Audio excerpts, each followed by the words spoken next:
दवा का नाम याद करना इजी है, पर द्रव समझना यही आयुर्वेद में सबसे बड़ा स्ट्रगल है। और यही स्ट्रगल दूर करने आज मैं आई हूँ। हेलो एवरीवन, इस जौहरी BAMS दिस साइड, और आज मैं आपको पढ़ाने वाली हूँ द्रव के बारे में। अब द्रव होता क्या होता है, कहाँ से आया है, ये सब हम इस वीडियो में देख लेंगे। द्रव द्रव कुछ भी हो सकता है, living thing, non living thing, anything जो एग्जिस्ट करती है। आयुर्वेदा में लिमिट नहीं है चीज़ों की। कुछ भी जो भी एग्जिस्ट कर रहा होता है, जो हम देख पा रहे होते हैं, जो भी टच कर पा रहे होते हैं, फील कर पा रहे होते हैं, वेदर इट इज लिविंग और नॉन लिविंग, जो भी कुछ भी है वो सब द्रव है। जैसे कि आप, क्वालिटीज तो है नहीं लेकिन एक्शन तो कर रहे होते हो, और द्रव तो फिर आप हो ही। तो यही द्रव के बारे में आज हम इसमें पढ़ने वाले हैं। वीडियो को एंड तक जरूर देखना, क्योंकि एंड में मैं बताऊंगी आपको यूनिवर्सिटी में ये आता कैसे है, लिखना कैसे है, नोट्स कहाँ मिलेंगे, और साथ ही साथ आपसे MCQ भी सॉल्व करवाऊंगी। हम पढ़ने वाले हैं क्या, द्रव का परिचय। द्रव होता क्या है ये सब हम इस वीडियो में देखने वाले हैं। फर्स्ट थिंग, पढ़ना क्यों है, समझने के लिए आयुर्वेद। हाँ जी बिल्कुल, मोस्ट इम्पॉर्टेंट, जिसके लिए आप सब यहाँ ने एडमिशन लिया है BAMS में, पास होने के लिए, डॉक्टर बनने के लिए, यूनिवर्सिटी में लिखने के लिए इसको पढ़ना है। तो मेन चीज़ ये आता कैसे है, ऐसे लॉन्ग क्वेश्चंस आते हैं हमारे। द्रव की व्युत्पत्ति लिखते हुए उसकी परिभाषा, लक्षण और चिकित्सा में महत्व स्पष्ट कीजिए। द्रव क्या है, व्युत्पत्ति, ओरिजिन उसका कहाँ से हुआ, उसकी डेफिनेशन क्या है, कैरेक्टर्स क्या हैं, ये सब एक्सप्लेन करना है। और ऐसे बाकी के लॉन्ग भी आते हैं और शॉर्ट भी आते हैं, तो मैं पूरा इस लॉन्ग में आपका ये कवर करा देती हूँ ताकि आप ये इजीली लिख सके। अब यूनिवर्सिटी में लिखना कैसे है, एक मेन हेडिंग डालनी है, उसके बाद ऐसे हेडर्स पॉइंट बनाने हैं। जैसे यहाँ मैंने लिखा द्रव की व्युत्पत्ति, इटिमोलॉजी। इटिमोलॉजी लिखना नहीं है, ये सिर्फ आपको समझाने के लिए मैंने यहाँ लिखा हुआ है। उसके बाद सेकंड, द्रव की परिभाषा, फिर लक्षण। ऐसे हेडिंग्स बना के उसके अंदर हेडर्स पॉइंट डाल के हमें लिखना है। डायरेक्ट पैराग्राफ करके शुरू नहीं कर देना है, एकदम ऐसे नीट एंड क्लियर करके लिखना है। तो फर्स्ट वर्ड, अब द्रव, द्रव की व्युत्पत्ति मतलब ओरिजिन, उसकी इटिमोलॉजी। द्रव शब्द है वो आया कहाँ से, हमें मिला कैसे। तो द्रव शब्द जो है वो संस्कृत के एक धातु से आया। कौन सी धातु, द्रु धातु से आया। उसका ही अर्थ क्या होता है, गमन करना, प्रवाह करना, मतलब फ्लो करना। कोई भी चीज जो फ्लो कर रही होती है, गमन कर रही होती है, या प्रवाह की क्वालिटी लेके चल रही होती है, उसको हम क्या बोलेंगे, उसको हम द्रव बोल रहे होते हैं। और ये शब्द हमें मिला कहाँ से, संस्कृत की द्रु धातु से। तो द्रव शब्द की व्युत्पत्ति, व्युत्पत्ति मतलब इसको ओरिजिन, शब्द आया कहाँ से हम तक, मिला कैसे हमें, निकला कहाँ से ये। तो द्रव शब्द संस्कृत की धातु द्रु से निकला है, जिसका अर्थ मैंने क्या बोला, गमन करना या प्रवाह करना, मतलब फ्लो करना होता है, मीन्स टू फ्लो। इससे क्या बना, इससे हमारा वर्ड द्रव बना, संस्कृत की द्रु धातु से। अब आएंगे हम द्रव की क्वालिटीज पे। मैंने द्रव को क्या बोला था, द्रव के अंदर क्वालिटीज और एक्शन होते हैं, ठीक है। क्वालिटीज, कोई भी चीज जो है ना, क्वालिटीज रख रहा होता है, वो एक्शन कर रहा होता है, साथ ही साथ उसमें एक समवाय होता है। समवाय मतलब एक इनहेरेंट कॉज, एक ऐसी बेसिक चीज, उसको अलग नहीं कर सकते हम उससे, वो उसमें समा के रहेगी, वो उसमें इनहेरिट करके रहेगी। जैसे कि ये कपड़ा, कोई भी कपड़ा बिना थ्रेड के बनना पॉसिबल था, इम्पॉसिबल था। तो जो थ्रेड हुआ ना, वो क्लोथ का क्या हुआ, वो समवाय हुआ। और क्लोथ को हमने क्या लिया, क्लोथ को हमने द्रव्य से लिया। ऐसे समझ नहीं आएगा। एग्जाम्पल आप अपने आप को ले लीजिए, क्वालिटीज तो है नहीं, एक्शन करते रहते हो तो द्रव ही ना। इसलिए द्रव को क्या बोलेंगे, जिसके अंदर क्वालिटीज हो, गुण हो, कर्म हो मतलब एक्शंस हो, और समवाय कारण मतलब एक इनहेरेंट कॉज रह रहा हो, उसको हम क्या बोलते हैं, इन तीनों को हम द्रव्य बोलेंगे। अब संस्कृत में है, आयुर्वेद में है, तो इस चीज को हमारे चरक जी ने श्लोक से समझाया है। जो श्लोक का मतलब मैंने आपको बताया हुआ है, वो श्लोक के वे में अब हम ऐसे पढ़ेंगे। कैसे, द्रव की परिभाषा, चरक संहिता में मिलेगा हमें इसका श्लोक, जिसका मतलब क्या है, गुण कर्म आश्रय द्रव समवाय कारणम। ठीक है, कैसे, गुण मैंने काट के भी बता दिया, आप सब बोल रहे थे मैम स्प्लिट करके बता दीजिए, ऐसे समझ नहीं आता है। काटा तो हमें क्या मिला, एक वर्ड गुण मिला, फिर सेकंड वर्ड हमें कर्म मिला, ठीक है। कर्म के बाद यहाँ क्या दिख रहा है, आश्रय, मतलब द्रव में क्या है, गुण कर्म आश्रय है हमारे, फिर द्रव, ठीक है। फिर समवाय कारणम, समवाय कारण जो मैंने बोला कि उसमें क्या क्या रहते हैं, द्रव में गुण क्वालिटीज रहती हैं, कर्म एक्शन रहते हैं, तीसरा समवाय कारण जो तीनों चीजें, मतलब मान लो एक घर है, एक घर में ये तीन लोग रह रहे होते हैं, एक हो गया हमारा गुण मतलब क्वालिटीज, कर्म मतलब एक्शन, तीसरा हमारा समवाय कारण, जब ये तीनों मिलके एक घर में रह रहे होते हैं उस घर को हम द्रव्य बोलेंगे। श्लोक क्या बोलता है हमारा, गुण कर्म आश्रय द्रव्य समवाय कारणम, जिसका मीनिंग मैंने आपको ऑलरेडी एक्सप्लेन किया है, जो गुण और कर्म का आश्रय हो तथा समवाय कारण हो उसे हम द्रव कहते हैं। जिसमें गुण और कर्म आश्रित हो, ऑलरेडी रह रहे हो, और समवाय कारण हो मतलब वो कोई इफेक्ट शो करेगा। समवाय कारण एक ऐसी चीज जो उसमें समाई हुई है, हम उसको उससे अलग नहीं कर सकते, एक बेसिक चीज जिससे भी कोई चीज बनती है, उसको हम क्या बोलेंगे, उसको हम द्रव्य बोलेंगे। अब आएंगे हम किस पे, द्रव के लक्षण पे, उसके कैरेक्टर्स पे। अब जैसे हमने डेफिनेशन में पढ़ा था, गुण है उसमें, कर्म है उसमें, समवाय कारण है, तो तीन लक्षण अगर देखें हम, तीन कैरेक्टर्स तो यही हो गए, एक वो प्रॉपर्टीज होल्ड कर रहा है, ठीक है, सेकंड वो एक्शंस होल्ड कर रहा है, थर्ड समवाय कारण मतलब एक इनहेरेंट कॉज एक्सिस्ट होना चाहिए, उसमें इनहेरेंट कॉज को होल्ड कर रहा है।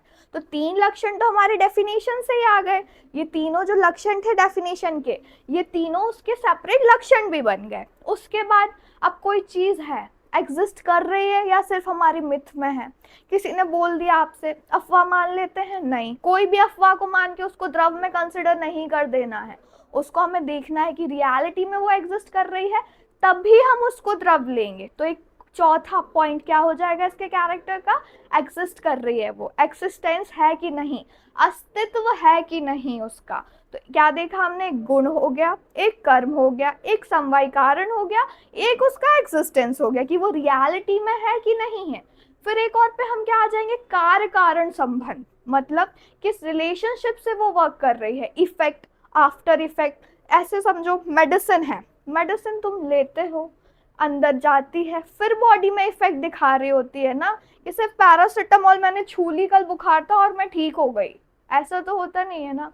जब मैं पैरासिटामोल बॉडी के अंदर जाएगी, फिर वो एक्शन शो करेगी, उसके बाद मेरा फीवर धीरे धीरे जाएगा, इसको हम क्या बोलेंगे, इसको हम कार्य कारण संबंध बोलेंगे। तो ये क्या था हमारा, ये द्रव का एक कैरेक्टर है हमारा। कैरेक्टर क्या क्या हो गए, लक्षण क्या क्या हो गए, एक तो उसमें गुण होने चाहिए, कर्म होने चाहिए, समवाय कारण होना चाहिए सर, और उसमें एक्सिस्टेंस होना चाहिए, अस्तित्व, रियलिटी में वो एग्जिस्ट करना चाहिए, एक कार्य कारण संबंध होना चाहिए, एक इंटरकॉस रिलेशनशिप होना चाहिए उसके अंदर। तो हमने क्या देखा, द्रव के लक्षण, द्रव के मुख्य लक्षण कौन से हैं, गुण आश्रय मतलब गुणों का आधार, क्वालिटीज होनी चाहिए, जैसे कि आप सब लोग क्वालिटीज हैं नहीं लेकिन फिर भी द्रव में आपको कंसिडर कर रहे हैं, जैसे द्रव में गुण, रस गुण वीर विपाक उपस्थित होने चाहिए, ये द्रव के गुण हैं।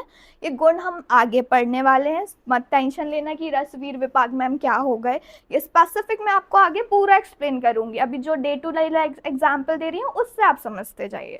सेकंड क्या है, कर्म मतलब कर्म आश्रय मतलब क्रिया का आधार, एक्शन हम कर रहे होते हैं ना, मैं द्रव्य हूँ, आप कई जब से एग्जाम्पल ले रहे होते गुस्सा हो जाओगे इसलिए मेरा ले लेती हूँ, मैं हूँ, द्रव्य हूँ, गुण है, ठीक है, गुण मेरे अंदर है, ठीक है। उसके बाद कर्म कर रहे हैं, एक्शन में कर पा रही हूँ, ये एक्शन करके मैं आपको पढ़ा पा रही हूँ, तो कर्म का आश्रय मतलब क्रिया का आधार है, ये मेरे कर्म कर पा रही हूँ, पेन चला पा रही हूँ, बोल पा रही हूँ, एक्सप्लेन कर पा रही हूँ, ये सारी कर्म एक्शंस में कर पा रही हूँ, क्योंकि मैं भी एक द्रव्य हूँ। द्रव के द्वारा ही क्रिया या एक्शन होती है, मतलब मेरे थ्रू ही ये क्रिया हुई ना, किसी और ने आके तो मेरा हाथ पैर चलाया नहीं, मैंने खुद से ये क्रिया की है, खुद से मैंने एक्शन किया। फिर समवाय कारण मतलब द्रव किसी कार्य का मुख्य कारण होता है, जैसे औषधि शरीर पर प्रभाव डालती है। मैंने एग्जाम्पल दिया था पैरासिटामोल का, बुखार आने पे मुझे उसे खाना पड़ा ना, सिर्फ टच करके तो मैं ठीक हो नहीं गई, मेडिसिन जब बॉडी के अंदर गई, उसने अपनी क्वालिटीज कौन सी दिखाई, हीलिंग प्रॉपर्टी दिखाई, उसने एक्शन किया मेरी बॉडी में, डिसॉल्व हुई वो, जाके उसने काम करना शुरू किया, तब जाके मेरा जो फीवर था वो कम हुआ, वो इफेक्ट मुझे शो हुआ, उसको समवाय कारण बोलेंगे। फोर्थ क्या है, फोर्थ है हमारा एक्सिस्टेंस। पैरासिटामोल रियलिटी में एग्जिस्ट कर रही है, हाँ मुझे पता है, मैं और आप रियलिटी में एग्जिस्ट कर रहे हैं, हाँ, तो जो भी चीज जिसको भी हम द्रव कंसिडर कर रहे हैं उसका एक्सिस्टेंस होना बहुत जरूरी है। वो हमारे मिथ में नहीं होनी चाहिए, वो हमारी इमेजिनेशन में नहीं होनी चाहिए।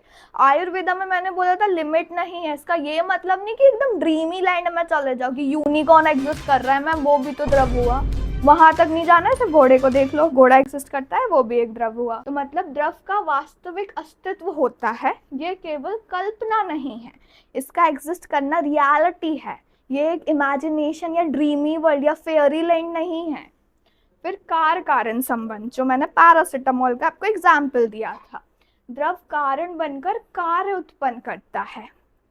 पैरासिटामोल मेरा द्रव है, वो कारण बना मेरा फीवर उसको लेने का, फिर पैरासिटामोल अंदर गया, उसने अपना काम किया, मतलब उसने अपना कार्य किया, तो इससे क्या हुआ, कार्य कारण संबंध, एक इंटरकोर्स रिलेशनशिप हमें देखने को मिली। तो द्रव के मैंने क्या क्या गुण बताए, द्रव की मैंने क्या क्या कैरेक्टर्स बताए आपको, एक तो गुण मतलब उसकी जो भी क्वालिटीज हैं, सेकंड कर्म जो भी वो एक्शंस कर रहा होता है, समवाय मतलब एक इनहेरिट कॉज, मैंने क्या बोला, एक समाया हुआ कॉज जिसको हम उससे अलग नहीं कर सकते, एक बेसिक चीज, बेसिक नींव मान लो जिससे कोई चीज खड़ी ना हो सके, ठीक है। उसके बाद क्या बोला मैंने, उसके बाद कार्य कारण संबंध, कार्य कारण संबंध एक इंटरकॉस रिलेशनशिप, और मेन चीज उसका एक्सिस्टेंस, उसका अस्तित्व, उसका रियलिटी में होना बहुत जरूरी है। आयुर्वेद में इसका इंपॉर्टेंस उतना ही है जितना कि पढ़ाई का BAMS में है, बिना पढ़ाई BAMS पास आप नहीं कर सकते, इसलिए वो काम मैं आपके लिए इजी कर रही हूँ, लेक्चर्स दे रही हूँ, बस आपको क्या करना है, पढ़ना है, कंसिस्टेंसी बना के रखनी है, और कुछ नहीं करना है। I will make things easy for you. अब हम क्या देखेंगे, आयुर्वेद में द्रव की इंपॉर्टेंस क्या है, आयुर्वेद में कैसे इंपॉर्टेंस है। पहला तो क्या, चिकित्सा मतलब ट्रीटमेंट के लिए बहुत नेसेसरी है, कोई भी चीज होती है, कोई भी बीमारी होती है, उसका ट्रीटमेंट हम द्रव से करेंगे। द्रव क्या, हमारी मेडिसिन हो सकती है, हमारा चूर्ण हो सकता है, काढ़ा हो सकता है, कुछ भी हो सकता है, और वो किस चीज़ पे काम करेगी, उसकी प्रॉपर्टीज से काम करने वाली, उसके गुण से हो सकता है हम ठीक कर दें, उसके कर्म से ठीक कर दें, समवाय रिलेशनशिप जो थी हमने बताया था उससे हम ठीक कर सकें। तो इसमें चिकित्सा का आधार है, क्योंकि सारे जो मेडिसिन हैं सब कुछ उनको द्रव्य बोला गया है, ठीक है। फिर सेकेंड पॉइंट जो हमारा आता है वो है, सेकेंड पॉइंट है हमारा दोष संतुलन, जो हमारी बॉडी के वात पित्त कफ हैं, पुराने वीडियोस में याद है मैंने बताया था आपको वात पित्त कफ क्या होते हैं, फिर से समझा देती हूँ, टेंशन मत लेना, लेकिन पीछे देख लेना तो और इजी पड़ने वाला है आपको। वात पित्त कफ, अगर ये बॉडी को मैं बोलूँ एक बिल्डिंग है, तो तीनों के HR मैनेजर और सिक्योरिटी गार्ड हैं ये, तो तीनों में एक रिलेशन बनाना बहुत ज़रूरी है, तभी ये जो मेरी बॉडी जो एक कंपनी है या फिर एक बिल्डिंग है तभी अच्छे से वर्क करने वाली है, अगर तीनों में इंटरकोर्स रिलेशन अच्छा चल रहा है। तो दोष का संतुलन बनाने के लिए ये द्रव में बहुत इंपॉर्टेंस महत्व बोला गया है। फिर उसके बाद औषध, मतलब आयुर्वेद में हम सिर्फ मेडिसिन को एक टैबुलर फॉर्म में नहीं ले रहे होते हैं, ठीक है, उसके अलग अलग चीज़ें बनाते हैं, चूर्ण लेते हैं, उसके बाद हम वटी जिसको टैबलेट बोलते हैं, सिरप मतलब आसव या अरिष्ट जो हो रहे होते हैं हमारे, काढ़े हम पी रहे होते हैं कड़वे कड़वे, लेकिन ट्रीट वही कर रहे होते हैं आजकल सबको। ये सब चीज़ें कैसे बन पा रही होती हैं, द्रव की हेल्प से, कि हम द्रव से उसकी क्वालिटीज़ जान लेते हैं, उसके कर्म जान लेते हैं, कि कैसे हम मतलब एक माइंड में बना लेते हैं कि कैसे हम इन चीज़ों की हेल्प से हम एक मेडिसिन को किस फॉर्म में ले जाएंगे। ऐसा तो नहीं कोई चीज़ है उसका बॉइलिंग टेम्परेचर कुछ और है और आप कहीं और से ले जा रहे हो, बन ही नहीं रही है टैबलेट, बन ही नहीं रहा है चूर्ण, खुद फ्रस्ट्रेट हो रहे हो, इरिटेट हो रहे हो, इसके लिए हमें उसकी क्वालिटीज़ जानना ज़रूरी है। क्वालिटीज़ कैसे पता चलेंगी, जब हम द्रव को समझ लेंगे, उसकी क्वालिटीज़ जानना ज़रूरी, उसके एक्शंस जानना ज़रूरी है कि वो कैसे, अगर वो मेडिसिन हमने बना ली तो वो बॉडी में जाके कैसे काम करने वाली है, पेशेंट को कैसे रिलीफ बनाने वाली है। उसके बाद एक और इम्पॉर्टेंस क्या है इसको, अगर हम रोगी और रोग इन दोनों के बारे में जान लें, मतलब patient as well as disease, इन दोनों का पता कर लें अगर हम, तो उसका जो ट्रीटमेंट है वो हम उसकी द्रव की क्वालिटीज और एक्शंस और उसका समवाय रिलेशनशिप, इन तीनों को थोड़े बहुत चेंजेस करके एक पर्सनलाइज्ड मेडिसिन बना सकते हैं। पर्सनलाइज्ड मेडिसिन देके हम उस पेशेंट की डिसीज को हम ठीक कर सकते हैं। इसलिए ये इम्पॉर्टेंट रोल है आयुर्वेद में द्रव्य का। पंच महाभूत सिद्धांत हमने पहले पढ़ा था, 5 महाभूत के बारे में। इन्फिनिटी स्टोन्स किसको याद है? कमेंट बॉक्स में बताओगे अब आप ये मुझे, किसको याद है कि आप पढ़ रहे हो अच्छे से कि नहीं। पंच महाभूत सिद्धांत, जो भी हमारे 5 महाभूत बोले गए थे, 5 इन्फिनिटी स्टोन्स नहीं, ये सिर्फ समझाने को बोलती हूँ मैं आपको। 5 महाभूत बोले गए थे हमारे, पृथ्वी, अग्नि, जल, वायु, आकाश। ये पांचों क्या है? ये पांचों हमारे द्रव है, और इन पांचों से ही हम ट्रीटमेंट शुरू कर रहे होते हैं, किसी के बारे में जान रहे होते हैं। ये पांचों सिद्धांत जो है हमारे पंच महाभूत सिद्धांत है, वो भी हमारे द्रव पे बेस्ड है। वो भी ट्रीटमेंट में द्रव ही हेल्प करने वाला है, क्योंकि उनको भी हमने ऐसा द्रव ही कंसिडर किया है। क्या समझेंगे हम? आयुर्वेद में द्रव का महत्व, ये उतना ही इम्पोर्टेंस है बेटा जितना कि पढ़ाई इम्पोर्टेंट है बीएएमएस में। आयुर्वेद में द्रव का महत्व, पहला चिकित्सा का आधार, मतलब बेस जो है ना ट्रीटमेंट का, उसको द्रव्य बोला है। औषधि है ना, जो सारी औषध मैंने स्टार्टिंग में आपको बताया था, कोई भी लिविंग चीज हो या नॉन लिविंग, आयुर्वेदा में लिमिट नहीं है, लेकिन इमेजिनेशन में नहीं जाना है, क्योंकि वो क्वालिटीज है अस्तित्व वाली हमारी, वो नहीं भूलना है हमको। तो कोई भी चीज whether living non living exist कर रही होती है, वो द्रव्य होती है। तो यहाँ सारी औषधि मतलब सारे मेडिसिन को हमने द्रव्य बोला है। बिना द्रव की चिकित्सा संभव नहीं है, बिना मेडिसिन के ट्रीटमेंट इज नॉट पॉसिबल, इसलिए चिकित्सा का आधार है, ये बेस लाइन है हमारे ट्रीटमेंट का।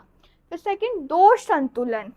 बॉडी अगर मेरी कंपनी है, वात पित्त कफ क्या है मेरे? एचआर मैनेजर और सिक्योरिटी गार्ड, तो इन तीनों में एक रिलेशन बनाना जरूरी है।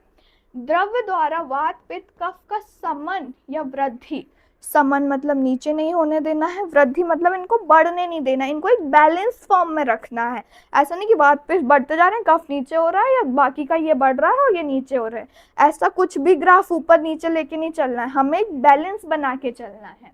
जैसे कि एग्जाम्पल ले लो, शीत द्रव मतलब जो एक ठंडे द्रव है, वो हमारे पित्त को शमन करते हैं। जब एसिडिटी हो रही होती है, क्या लेते हैं? कुछ ठंडा खाने का मन होता है, जलन हो रही होती है, बर्निंग सेंसेशन हो रहे होते हैं, कुछ ठंडा खा के ही शांत होते हैं, तो मतलब शीतल द्रव्य, कोई भी ठंडी चीज उसको शीतल द्रव्य बोलेंगे। फिर उष्ण द्रव जो होते हैं वो में कफ वात सामक होते हैं। जब हमारा कफ बढ़ जाता है बॉडी का, लाइक हमें जब कोल्ड हो जाता है तो क्या हमें गरम गरम खाना अच्छा लगने लगता है, हम गरम चीजें ले रहे होते हैं, गरम चीजें प्रेफर कर रहे होते हैं, मतलब हम उष्ण द्रव प्रेफर कर रहे होते हैं उस टाइम पे हम। तो ऐसे दो संतुलन बनाने के लिए द्रव्य बहुत इंपॉर्टेंट है। फिर उसके बाद औषध निर्माण में उपयोग, मतलब किसी भी मेडिसिन को बनाने के लिए, मैंने क्या बोला था, आयुर्वेद में मेडिसिन सिर्फ टैबुलर फॉर्म में नहीं है, इसमें काढ़ा, चूर्ण, घृत, वटी आदि बहुत सारी वेराइटीज ऑफ मेडिसिन हम यूज करते हैं। इन सभी को द्रव्य से ही बनाया जाता है, ये सारी चीजें द्रव्य से बन रही होती हैं। फिर पंच महाभूत सिद्धांत का आधार, पंच महाभूत सिद्धांत, 5 महाभूत हमारे, 5 इन्फिनिटी स्टोन जिनके बारे में मैं पढ़ा चुकी हूँ आपको, वीडियो जरूर देखना बेटा, तभी ये समझ आने वाला है। हर द्रव पंच महाभूत, पृथ्वी, आप, तेज, वायु, आकाश, आप का मतलब जल से ही है, कंफ्यूज नहीं होना है, ये होते हैं, इससे उसके गुण प्रभाव तय किए जाते हैं, और इनसे ही हर चीज का गुण और प्रभाव तय किया जाता है। गुण और प्रभाव तो हमारे लिए बहुत इंपॉर्टेंट है, क्योंकि द्रव की डेफिनेशन ही वही है जिसमें गुण, कर्म और समवाय कारण आश्रित रह रहे हो, ये तीनों एक इंटरकोर्स रिलेशन बना के रह रहे हो, इसलिए पंच महाभूत का सिद्धांत भी द्रव्य है। फिर फिफ्थ, रोग उपचार में चयन, मतलब ड्रग सिलेक्शन। मैंने क्या बोला था, रोग और रोगी के अनुसार द्रव का चयन किया जाता है, डिसीज एंड पेशेंट के अकॉर्डिंग। आयुर्वेद में हर बुखार में पैरासिटामोल नहीं देते हैं हम, हर एलर्जिक कंडीशन में सिट्राजिन नहीं दे रहे होते हैं हम, पैरासिटामोल और सिट्राजिन से कहीं ज्यादा है आयुर्वेद, इसमें हम बीमारी को पढ़ते हैं और उसके साथ साथ हम रोग, जो रोगी है मतलब जो हमारा पेशेंट है, उसके बारे में भी स्टडी कर रहे होते हैं, उन दोनों के बारे में डिस्कस करके फिर हम उसको मेडिसिन देते हैं, एक पर्सनलाइज्ड मेडिसिन देते हैं हम उसको। इसको बोलते हैं रोग चयन, उपचार में चयन, मतलब एक ड्रग सिलेक्शन करते हैं। रोग और रोगी के अनुसार ही द्रव का चयन होता है, कौन सी मेडिसिन हमें उसको देनी है वो पेशेंट और मेडिसिन के बारे में डिस्कस करके ही होता है। यही आयुर्वेद की पर्सनलाइज्ड मेडिसिन, मतलब वो मेडिसिन उसी पर्सन के लिए वैलिड रहने वाली है। वो बुखार उसका उतार रही है डजंट मीन्स कि हम सेकंड पर्सन जो है हम उसको भी सेम प्रिस्क्राइब कर दें। उसका जो रोग था उस रोगी को, मतलब उस पेशेंट की डिसीज को स्टडी करके हमने उसको personalised medicine the, not necessary कि वही मेडिसिन किसी और पेशेंट पे भी चलने वाली है। फिर 6th पॉइंट है हमारा आहार एवं विहार में महत्व, मतलब जो भी हम फूड ले रहे होते हैं या एक्सरसाइज कर रहे होते हैं उन सब में भी द्रव का महत्व है। क्यों? क्योंकि हर चीज द्रव है। जो फूड इनटेक हम करने वाले हैं, भोजन हम खाएंगे, खाना हम खाएंगे, वो भी एक द्रव है। और जो एनर्जी हमारी रिलीज होगी वो क्या हो गई, वो हमारा एक समवायी कारण है, वो हमारा एक आफ्टर इफेक्ट है। क्योंकि द्रव की डेफिनेशन मैं बार बार बोल रही हूँ, मैं क्यों इतना फोकस कर रही हूँ द्रव की डेफिनेशन पे, उस पर गुण, कर्म और समवायी कारण तीनों का होना जरूरी है, तभी हम उसको द्रव बोलते हैं। वो एक डिटेल देखो, सिर्फ वो 3 वर्ड्स थे हमारे, गुण, कर्म और समवाय, उससे ये पूरा इंट्रो हमने एक्सप्लेन किया, पूरा इंट्रो हमने समझा, उससे हमने मेडिसिन बना ली, उससे हमने ट्रीटमेंट कर लिया, basic line of treatment choose कर लिया, उसके बाद हमने ड्रग सिलेक्शन में तक उसको हेल्पफुल माना। और अब आहार एवं विहार, मतलब हमारे खाने तक में उस चीज का महत्व बोला गया है। जैसे भोजन भी एक द्रव है, उचित आहार ही सर्वोत्तम औषधि है। आयुर्वेद में एक डाइट अगर लो, तुम एक प्रॉपर डाइट अगर आप ले रहे हो तो आपको मेडिसिन की जरूरत नहीं पड़ेगी। नॉट लाइक मोमोज मैगी नहीं खानी है रील स्क्रॉल करते टाइम, एकदम अच्छे से खाना खाना है। आपके खाने में फाइबर्स होने चाहिए, प्रोटीन्स होना चाहिए, कार्ब्स होने चाहिए, कैलोरी जितनी आपको इनटेक करनी है वो होनी चाहिए। ये कैसे पता चलेगा? ये भी आपको द्रव्य बता रहा होता है। ये द्रव जब क्वालिटीज बता रहा होता है चीज़ों की, तब हमें एक फूड सिलेक्शन करना होता है। सिर्फ मोमोज और नूडल्स नहीं खाने होते हैं और मैगी नहीं खानी होती है, प्रॉपर मील लेना होता है। अगर हम ऐसा करेंगे तो हमें मेडिसिन की ज़रूरत ही नहीं पड़ेगी, मेडिसिन के फील्ड में हमें जाना ही नहीं पड़ेगा, हम ऑलरेडी फिट रहेंगे। ये पूरा था हमारे द्रव के बारे में। तो बेटा द्रव अच्छे से समझ लो, क्योंकि अगर द्रव नहीं समझे तो अगली केस स्टडी आप खुद बन जाओगे।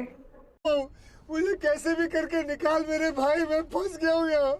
समझे मेरी बात? तो द्रव एक बहुत इंपॉर्टेंट टॉपिक है।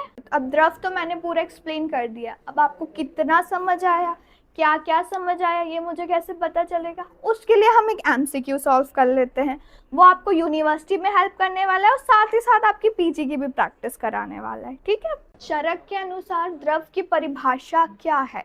वीडियो को पॉज करो, कमेंट में आंसर बताओ, नेक्स्ट वीडियो में जो भी जल्दी बताएगा मैं उसका नाम लेने वाली हूँ। आपने आंसर बता दिया होगा नीचे, ठीक है? इसका आंसर क्या है? आंसर हमारा सी है। श्लोक हमने पढ़ा भी था, अब आपको कितना याद है वो आप ही हमें बताने वाले हो। और एमसीक्यू हमने सॉल्व कर लिया। अब ये सारे नोट्स आपको कहाँ मिलने वाले हैं? ये मिलेंगे आपको मेरे इंस्टाग्राम चैनल पे, तो जाइए वहाँ पे, ठीक है? डीएम करिए, तो ये नोट्स मैं आपको प्रोवाइड कर दूंगी। यूनिवर्सिटी में लिखना कैसे है मैं वापस से एक बार समझा देती हूँ। यूनिवर्सिटी में जब हमारा ऐसे लॉन्ग क्वेश्चन या शॉर्ट क्वेश्चन आते हैं, हमें हमेशा एक हेडिंग डाल के लिखना है। जैसे यहाँ मैंने लिखी हुई है द्रव शब्द की व्युत्पत्ति, ये इटिमोलॉजी मत लिखना, आप सब अभी अभी आए हो, इतनी हिंदी हमें आती नहीं है, इसलिए समझाने के लिए इंग्लिश में मैंने इजी करके डाला हुआ है। तो ये हिंदी टिपिकल वर्ड्स बिल्कुल मत लिखना, इजी लैंग्वेज में लिखना है सिर्फ इतना, द्रव शब्द की व्युत्पत्ति। तो ऐसे हेडिंग डाल के आपको पूरे ये लिखना है, पूरे हर चीज़ की हेडिंग डाल के पॉइंट वाइज हेडर पॉइंट्स बना के हमें आंसर्स लिखने हैं, ताकि यूनिवर्सिटी में हमारी मार्किंग अच्छी हो सके। उसके अलावा वीडियो को पूरा देखना। उसके बाद नोट्स कहाँ मिलने वाले हैं? इंस्टाग्राम पे मिलने वाले हैं आपको, लिंक मैंने नीचे दी हुई है, तो जाओ डीएम करो, नोट्स आपको वहाँ मिल जाएंगे। अब द्रव का इंट्रोडक्शन मैंने पढ़ा दिया, कैरेक्टर्स मैंने पढ़ा दिए, वर्ड आया कहाँ से, कैरेक्टर्स क्या थे, उसकी डेफिनेशन क्या थी, उसकी इम्पोर्टेंस क्या थी, एक बेसिक इंट्रो मैंने आपको समझा दिया, एक बेसिक मतलब क्या होता है उसका, कि आपको नेक्स्ट टाइम वो वर्ड अनफेमिलियर नहीं लगने वाला है, थोड़ा बहुत उसके बारे में आप जान चुके हो। तो सेकंड टॉपिक हम क्या पढ़ने वाले हैं? सेकंड हम पढ़ने वाले हैं द्रव का वर्गीकरण एवं संख्या, मतलब उसकी क्लासिफिकेशंस क्या होते हैं और नंबर क्या है, ये द्रव के बारे में हम पढ़ने वाले हैं, द्रव की क्लासिफिकेशंस और उसके नंबर।